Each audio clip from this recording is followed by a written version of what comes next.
Thank you, Medic. And thank you, Targu, for joining me after this game. Congrats on taking Match of the Week here in Super Week. I read many things about your draft today. It's a banger, you guys hinted. Talk me through it and the reasoning behind this. I mean, basically, when the draft starts with Senna first pick, usually you know there are some stuff coming. We saw like T1 playing the Yasuo. Like there's always a lot of options you can play with these champs on bot. It opens up like so much champ.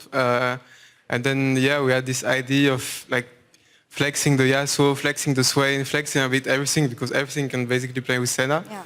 And then yeah, the draft ended up like this. Yeah, very big 2019 G2 vibes, as the casters said a bit earlier. But here, Rogue had a real plan of getting the ability to teamfight, wait for the later stages of the game. How did you prevent them from doing so? I think we just know that at some point, Bibi, when he has Blade on Yon, he's gonna like smash the arm. He can't lane anymore, so we have that.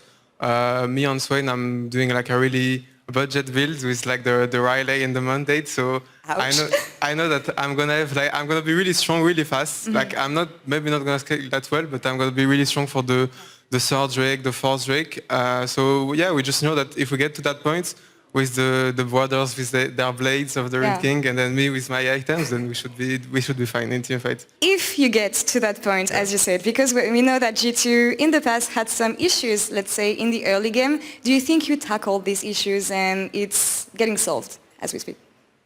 Yeah, I mean, I wouldn't say that we had the worst early games. Maybe at MSI it wasn't that great, of course, because of playing against some better players, I think. But yeah, I think in EU we're always fine. Maybe the laning phase could be better. I think especially on bot we still have things to work on.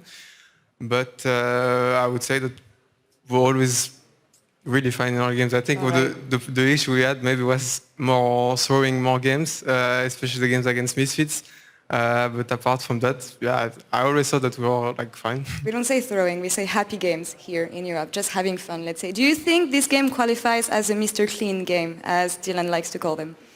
I think so. I think we didn't give up many deaths. I think we got what we wanted. We dropped the first Drakes because we knew that we couldn't fight. Instead of fighting it for no reason and then dying, waited for spikes, got good team fights, got Nash, ended the game with Nash. I think it qualifies as a Mr. Clean game. It does indeed. You were mentioning MSI a bit earlier, and as we know, it was your first international experience playing against the likes of Keria, Ming also. What have you learned from this experience and playing against these players?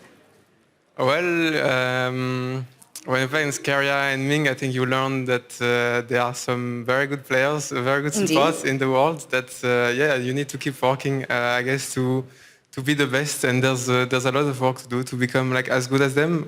So yeah, I think that's the main thing to take away is just be more humble because people are really good in the rest of the world. Nice, it's a good learning indeed. Last question for you, Targamas. We know that spring, maybe not for you, but for the audience, was about you maybe playing a new champion every week. We didn't know what to expect. Can we expect something similar here in summer? I mean, I'm miming it with my coach that I'm gonna do the Pokédex challenge, so maybe I get some new entries in my Pokédex this split, we'll see. I love it. Targamas, merci beaucoup pour l'interview. It was great having you here for this last interview of the day, and we're gonna take a quick break now, and we'll be back in just a few minutes for the post-game lobby with Shocks, Trouble and Broken Blade. See you soon, guys.